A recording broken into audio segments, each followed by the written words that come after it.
Bonjour à tous et bienvenue dans Habari, une émission consacrée aujourd'hui au programme Young Leaders par Women in Africa. Alors Women in Africa, c'est une énorme association qui a été fondée en 2017 par Aude de Thuin et qui est présidée aujourd'hui par Hafsat Abiola. Women Africa, eh bien, c'est la première plateforme internationale consacrée au développement économique et au soutien des femmes africaines entrepreneurs. Alors évidemment, c'est une association qui est soutenue grâce à énormément de partenaires, dont Huawei. Et ces partenaires donc amènent les finances pour aider ces jeunes femmes africaines à accéder à des postes de gouvernance en formant une trentaine d'entre elles. Alors Young Leaders 2022, qui sont-elles? Vous allez découvrir ces 8 femmes. Ce sont toutes des jeunes femmes à haut potentiel qui se démarquent par la qualité de leurs études, leur début de carrière prometteur, leur engagement et leur capacité de leadership. Elles ont toutes moins de 40 ans, donc elles sont toutes entrepreneurs scientifiques dirigeantes avec des filiales africaines en jeu. Elles sont des militantes et surtout elles sont appelées à jouer un rôle majeur dans la révolution du continent africain. Donc en 2022, le programme Women in Africa Young Leaders a reçu près de 4000 candidatures. 30 ont été présélectionnées et un jury international a choisi 8 lauréates que vous allez donc découvrir dans cette émission. Mais pour l'heure, nous recevons en interview Hafsat, donc de Women in Africa, et de Adnan de Huawei. C'est parti.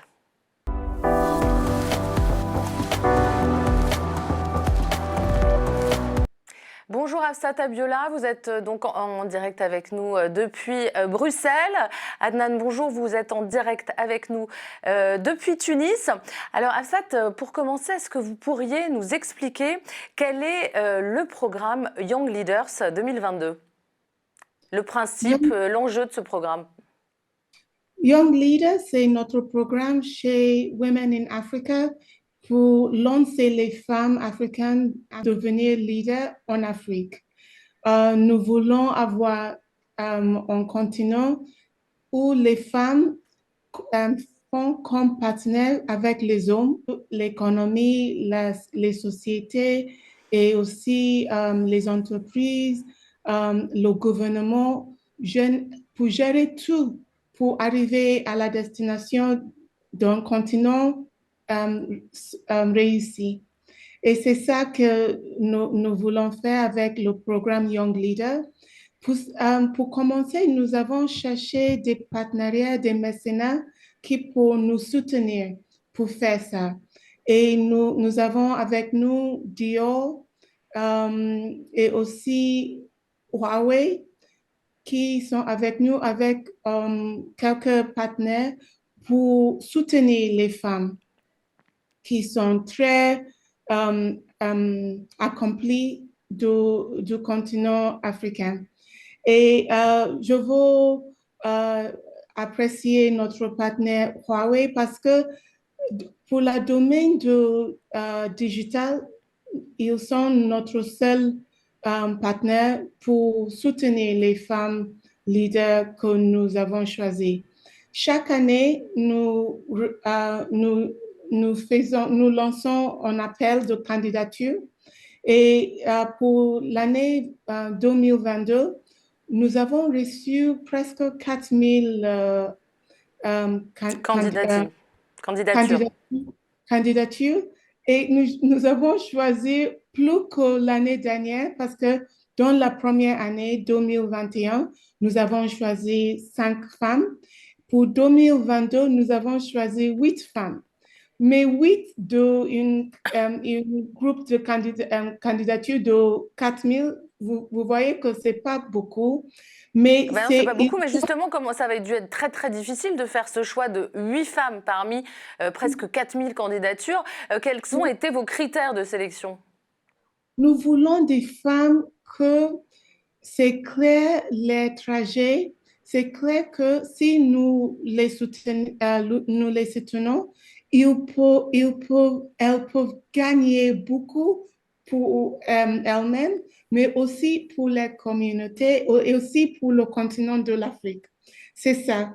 Nous voulons des femmes qui sont Il y a un qui a une entreprise dans le domaine d'agriculture, mais c'est pas juste de l'agriculture, c'est pour bio, pour avoir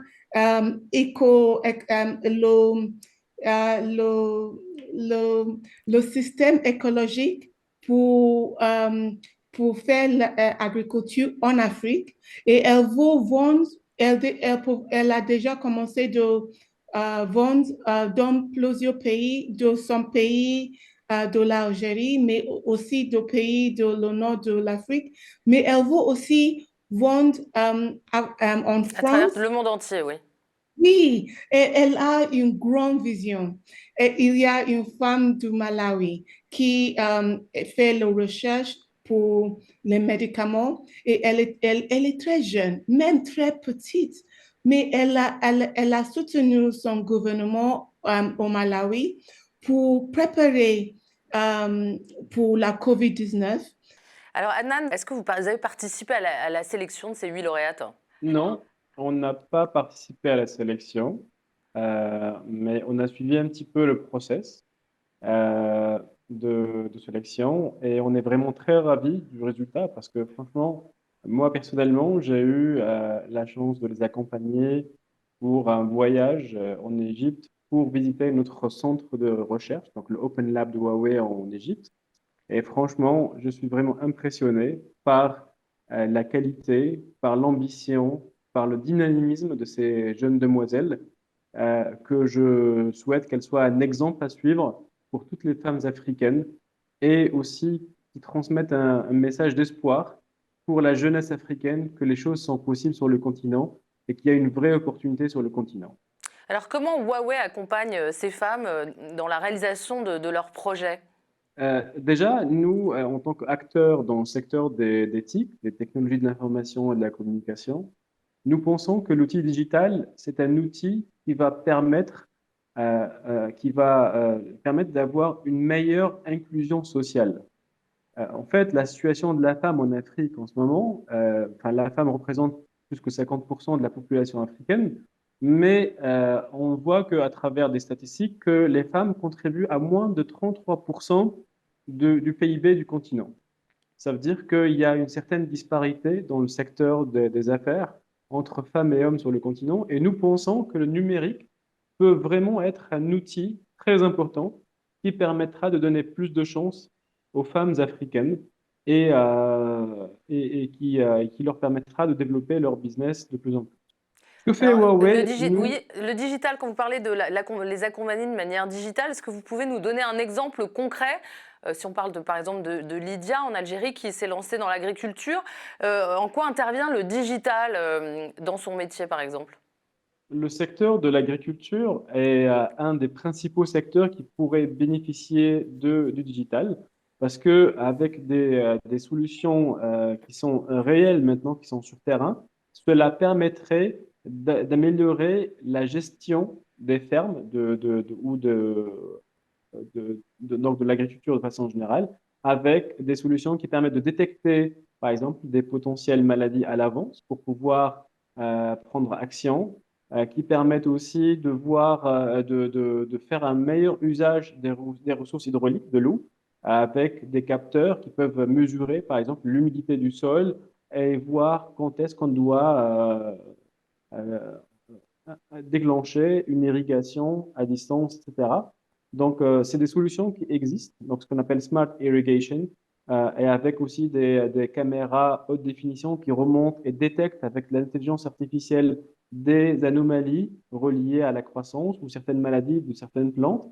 Et tout cela peut faciliter la vie de l'agriculteur, notamment de l'agricultrice en question, pour pouvoir prendre action de façon préventive pour éviter l'usage de beaucoup de médicaments ou de pesticides. Et c'est justement le but de Lydia parce qu'elle fait de l'agriculture bio. Et donc, du coup, le numérique peut vraiment l'assister à mieux gérer sa ferme de cette façon-là.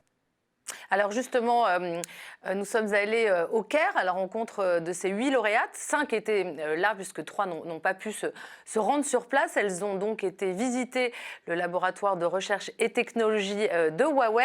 Je vous propose de regarder ce petit reportage pour faire connaissance avec 5 de ces lauréates. C'est parti. Nous sommes en Égypte, au Caire, devant le laboratoire de recherche et technologie de Huawei. Aujourd'hui, elles sont 5 femmes venues des 4 coins de l'Afrique pour découvrir cette cellule de recherche scientifique. Elles sont 5 lauréates à avoir été choisies par le programme Women in Africa Young Leaders, un programme sur mesure pour les femmes qui veulent révolutionner l'Afrique de demain. Toutes ces femmes sont de jeunes entrepreneurs. Elles ont entre 25 et 35 ans. Huawei est le partenaire officiel de cette initiative depuis sa première édition, l'année dernière. L'entreprise a décidé d'accompagner toutes ces femmes dans la réalisation de leurs projets, comme par exemple Lydia, qui est algérienne. Elle a décidé de se lancer dans l'agriculture. Bonjour, je m'appelle Lydia, je viens d'Algérie. Je suis la directrice fondatrice de Foussoul, qui veut dire saison en arabe, une société éco-responsable spécialisée dans la production de fruits et légumes de saison, sans insecticides, sans pesticides et sans engrais chimiques. Aujourd'hui, j'aimerais savoir quelles sont les solutions que Huawei pourra apporter au développement de mon entreprise pour m'aider vraiment à développer ma ferme écologique, biologique et vraiment apporter une touche agritech. Vous savez qu'il y a des femmes agriculteurs un petit peu partout, mais est-ce que lorsqu'on veut les cibler, est-ce qu'on sait qui elles sont et où elles sont ou non? Donc ça, il y a un travail de recensement à faire. Après, la technologie vient pour donner des réponses, pour les cibler. Mais il faudra les connaître. Bonjour, je suis Tamara Mutotekema Boussamba du Gabon. Je suis la directrice d'Agridis, une société de production et distribution de produits agricoles. Aujourd'hui, j'aimerais savoir comment Huawei peut nous aider à former le maximum de femmes possible et aussi à augmenter nos rendements grâce au digital. Les solutions e-agriculture, elles sont diverses. Donc on peut en discuter un petit peu plus en détail pour voir lesquels qui puissent être, quel scénario qui peut être développé localement au Gabon. Parce que ça dépend de plusieurs facteurs, ça dépend de la taille des fermes qu'on a parlé tout à l'heure, ça dépend du type d'agriculture, ça dépend de la pluviométrie, ça dépend de type de plantation. Donc avec tous ces éléments-là, je pense qu'on aura le temps d'en discuter pour voir quelles sont les solutions qui peuvent vraiment avoir un impact direct sur le secteur localement. Hello, my name is Di Adelaide. I'm from Cameroon. I'm the co-founder of the African Initiative for Health and Research Promotion. My project deals with very low-income persons and victims of conflict and refugees. So my question today is, how can Huawei help us to give health education to these people so they go to hospital on the right time, when they are sick, not when they are dying. So that is my question, how Huawei can support us to give health awareness to the low-income population. My name is Lydia Slongwani. I am from South Africa. I am the founder and CEO of Imbali Communications and also the founder of iCare organization. We advocate for young people who have issues with their health because of the problems that we have in the healthcare system of South Africa. And today I would like to find out how Huawei can help us in coming with a solution on our energy problem in South Africa, and also the healthcare system, on bridging the gap between the communities and the doctors in South Africa. Bonjour, je suis Vanessa Mitou, je viens du Congo-Brazzaville. Je suis fondatrice de l'ONG LONA. Nous travaillons sur différents axes, éducation, entrepreneuriat et leadership féminin au domination de la femme. Et je travaille actuellement sur un projet qui s'appelle Ladies Camp 2.0, qui consiste justement à apporter des compétences dans le digital aux jeunes femmes et aux jeunes filles dans le milieu rural au Congo-Brazzaville. Et donc pour moi, mes attentes, c'est de voir comment avec Huawei on peut amplifier notre action et créer plus d'impact au niveau local pour les jeunes femmes au Congo-Brazzaville et peut-être ailleurs sur le continent. Merci. Encore une fois, ce que nous, on souhaite, c'est vraiment de pouvoir vous accompagner et donner de la valeur ajoutée à travers l'outil numérique pour accomplir pour vous accompagner à finir votre expérience. J'espère qu'à travers cet échange, on peut définir des plans d'action qu'on peut implémenter localement après et que ce soit une suite pour après, pas juste quelque chose de sporadique dans le temps. Après la visite au laboratoire des technologies de Huawei, les 5 lauréates ont eu le droit à un tour des pyramides de Gizeh. Elles ont ensuite fini la journée par une rencontre avec la présidente de l'Organisation des femmes arabes, dont le siège est ici au Caire. L'occasion pour les 5 lauréates de partager des opinions et des idées pour promouvoir l'autonomie des femmes au sein de la société africaine. Alors Adnan, cette journée, est-ce que ça vous a permis de savoir un petit peu mieux comment accompagner ces femmes dans leurs projets quand vous parliez de les accompagner de manière digitale, donc j'imagine que vous allez leur donner de l'équipement, mais peut-être aussi des ressources humaines pour les accompagner dans leur objectif? Alors parfaitement, en fait, c'était une très bonne occasion pour mieux discuter avec elles, pour comprendre leur business case, leurs ambitions, quelles sont les difficultés qu'elles ont sur le terrain et comment nous, on pourrait faire mieux. Donc, il y a plusieurs directions pour les aider, en fait. La première, bien sûr, c'est tout ce qui est solutions technologiques, d'accord? Mais surtout, il y a deux autres volets que nous aimerions bien les accompagner aussi, c'est la formation, parce que la formation sur ces outils-là ou sur ce que peut faire la technologie de façon générale, elle est très importante pour pouvoir être plus autonome, pour pouvoir ouvrir de nouvelles perspectives dans le futur et aussi pouvoir gérer cette affaire de façon avec une touche tech de façon générale. Ensuite, il y a un accompagnement aussi dans tout ce qui est élaboration de business case à travers des workshops pour améliorer le go-to-market à travers des experts que nous pouvons mettre à leur disposition, etc., qui pourraient les aider à mieux optimiser leur business model et définir un petit peu leur ligne stratégique de développement dans le futur. Merci. Afsat, vous avez choisi 8 lauréates, mais quid des 3000 autres? Est-ce que vous suivez aussi certaines de ces femmes que vous avez sélectionnées? Comment vous accompagnez les femmes africaines dans la réalisation de leur entreprise? Elisabeth, je suis très fière de vous dire que maintenant, en Égypte, en Algérie, au Kenya, au Nigeria, en Côte d'Ivoire et plusieurs pays, Madagascar, l'Afrique du Sud, nous avons gagné un partenariat qui nous soutenons d'accompagner 7 000 femmes chaque année de ces 10 pays pour la prochaine 3 années. Donc, à la fin, nous aurions accompagné 20 000 femmes juste avec ce partenariat. Et avec une autre partenariat dans l'Afrique centre, nous allons accompagner 9 000 femmes aussi dans 4 pays. Mais ce n'est pas tout l'Afrique, c'est juste maintenant dans 14 pays du continent, nous pouvons accompagner presque 9 000 chaque année.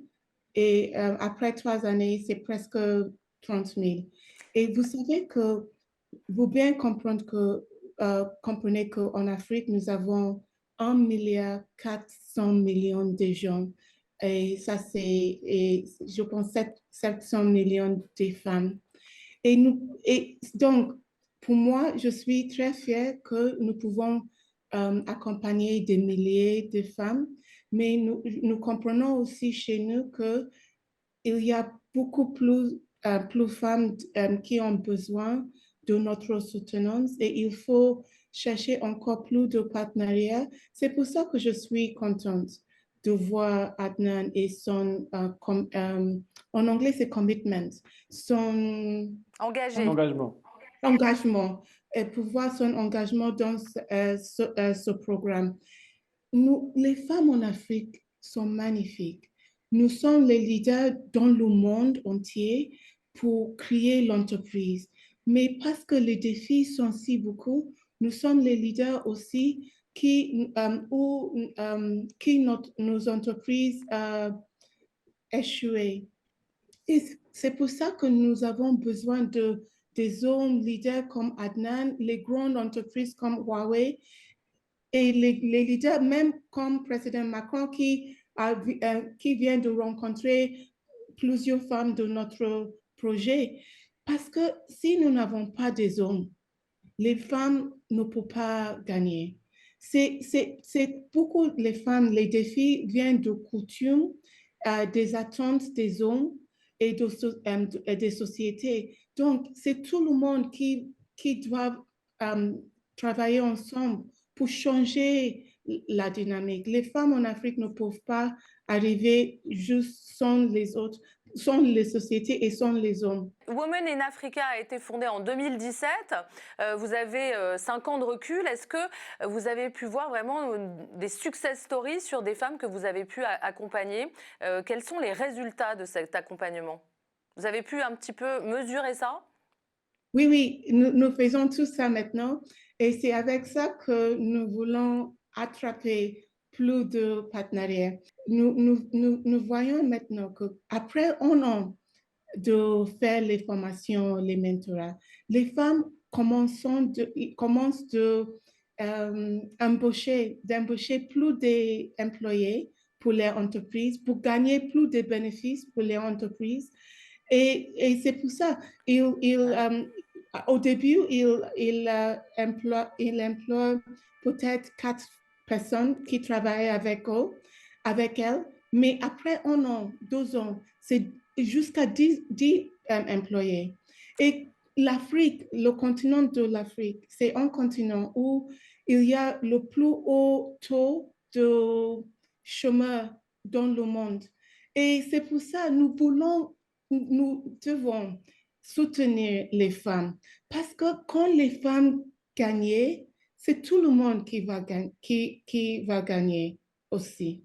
Oui, Adnan, enfin, dernière question. Quel est l'enjeu de cet accompagnement pour Huawei et le retour sur investissement? Alors, en fait, ce programme, il rentre dans une vision globale de Huawei d'accompagner l'écosystème de façon générale sur le continent à se développer dans le secteur des technologies de l'information. On est conscient du potentiel de la population africaine. Comme l'a mentionné Hafsa tout à l'heure, donc on est 1,4 milliard. La population va doubler d'ici 2050 en Afrique et elle va engendrer la jeunesse mondiale. Elle sera en Afrique dans les prochaines années. Donc il y a un vrai potentiel. Il y a aussi un challenge parce qu'il faut aussi faire avec ça. Il y a des problèmes qui existent, que ce soit sur le chômage, que ce soit sur la nutrition, que ce soit sur plein d'autres aspects. Mais nous pensons que le numérique peut apporter beaucoup de valeur ajoutée dans toutes ces problématiques-là. Et ce que nous, on essaie de faire, c'est d'investir pour dynamiser, pour former, pour partager notre savoir, pour pour faire des exemples à suivre pour cette jeunesse, pour leur montrer la voie et pour montrer que c'est réalisable sur le continent. Pas besoin d'aller ailleurs pour le faire. Donc, ce programme s'inscrit dans une vision globale de dynamisation de l'écosystème d'éthique avec d'autres programmes comme la ICT Academy, la ICT for All pour l'éducation des jeunes de façon générale. Notre ambition, c'est d'avoir plus que 150 000 personnes dans notre région formées sur les 5 prochaines années sur des technologies nouvelles comme la 5G, l'intelligence artificielle, les big data, les clouds, etc. Ensuite, on vient de lancer aussi de nouveaux programmes pour les soutiens aux startups. D'accord? Donc, c'est un programme qui s'appelle Spark qui vise à aider le développement des startups de point de vue financement, formation, go-to-market, accès aux ressources cloud, visibilité à l'international, accès au marché, aux bailleurs de fonds. Donc, on fera tout le nécessaire pour aider ces startups-là à se développer. Et encore une fois, notre but ultime, c'est de montrer aux jeunes que les choses sont faisables sur le continent, donner de l'espoir aux autres et en faire des bons exemples à suivre en les mettant sous la lumière. Et de façon générale, le numérique ou le digital reste un outil extrêmement puissant pour dynamiser tous les secteurs de l'économie. Et c'est ce qu'on fait aussi avec nos partenaires dans chaque pays pour essayer d'assurer au maximum cette transformation digitale qui se met en place dans le monde entier et qui va définir ce qui va se passer pour le reste du siècle. Maintenant, on vit une étape très importante. Il faudra vraiment accompagner les pays africains à franchir cette transformation-là pour être à la page de cette nouvelle ère qui s'ouvre pour l'économie mondiale. Afsat et Adnan, merci beaucoup d'avoir été avec nous pour vous donner des nouvelles des 8 lauréates. Eh bien, elles ont été avec Emmanuel Macron, le président français, à la COP27. Elles ont été choisies pour faire partie de la délégation. Habari, c'est terminé, mais restez avec nous. Le programme continue sur Télé Sud.